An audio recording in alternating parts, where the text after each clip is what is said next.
भिवानी के ऐतिहासिक भीम स्टेडियम में खेल सुविधाओं को लेकर सवाल खड़े हो रहे हैं।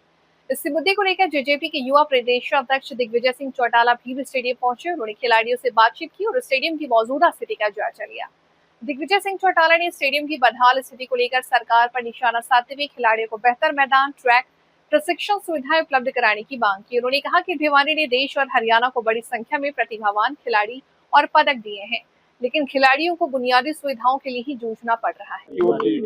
इसमें उन्हें भिवानी के ऐतिहासिक भीम स्टेडियम के भव्य प्रांगण में आया हूं। एक जमाने में जिसने ऐसे खिलाड़ियों को इस देश को समर्पित किया, जिन्होंने इस देश के तिरंगे को शान से ऊंचा करने का काम किया। 15 अगस्त के कार्यक्रम को लेकर के सरकार ने इस पूरे के पूरे स्टेडियम को उजाड़ करके छोड़ दिया।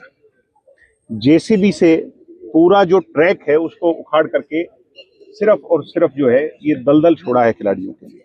कल यहाँ से स्कूली का कंपटीशन होना है और ऐसे अहम समय पर जब कॉमनवेल्थ की हम परिकल्पना कर रहे हैं गुजरात में अगली बार, और इस बार जो सबसे ज्यादा मेडल आए हैं वो भिवानी से आए हैं।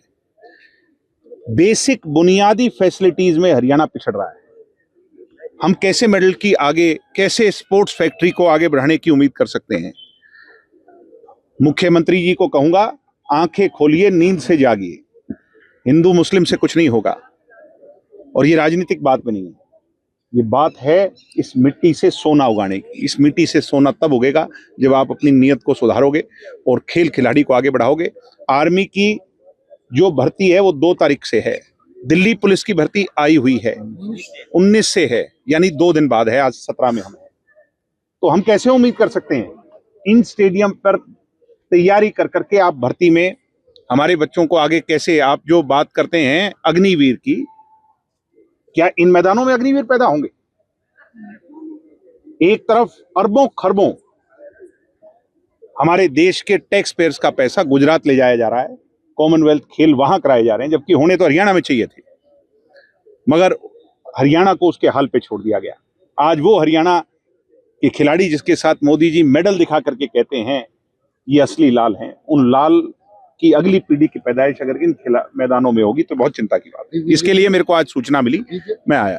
बीजेपी कहती है कि अगर इनेलो ने और कांग्रेस ने काम किया होता, हरियाणा में इंफ्रास्ट्रक्चर तैयार किया होता खेल का, तो ये नौबत नहीं आती। अगर किया होता उन्होंने, तो उन्होंने नहीं किया तो फिर किसी और को चुना, किसी और ने नहीं किया तो शायद आपको चुना। अगर आपने नहीं किया तो इसका मतलब वो खुद स्वीकार रहे हैं कि उन्हें भी चलता कर देना चाहिए। इस बात को तो वो खुद ही स्वीकार रहे हैं, सहज स्वीकार रहे हैं। 12 साल का लंबा टाइम, 12 साल में जो लोग नहीं कर पाए, अगर वो दूसरे पर थोप रहे हैं तो ये तो मेरे हिसाब से बहुत जो है ना नाउमीदी, निराशाजनक बात है। अगर बीजेपी ऐसी स्थितियों में खिलाड़ियों को कैसे साथ लेकर के इस तरह, अभी हम आए हैं, लोगों से विचार कर रहे हैं कि कैसे सरकार को जगाएं, उठाएं। हर मोर्चे पर सरकार फेल हो रही है। सरकार तो सिर्फ एक ही मुद्दे पर चल रही है, हिंदू मुसलमान और कास्टिज्म के लिए। उसको हमने तोड़ना है, सरकार को असलियत दिखानी है। दिग्विजय जी, लगभग हर स्टेडियम का हरियाणा में ये हालात है, तो क्या इसको बड़े स्तर पर भिवानी हब है हरियाणा के स्पोर्ट्स का। अगर हरियाणा दिल है देश के खेल का, तो उसके दिल की धड़कन भिवानी है। अगर भिवानी का ये हाल है तो नेचुरली आप जो बता रहे हो वो बात सही है। Thank you.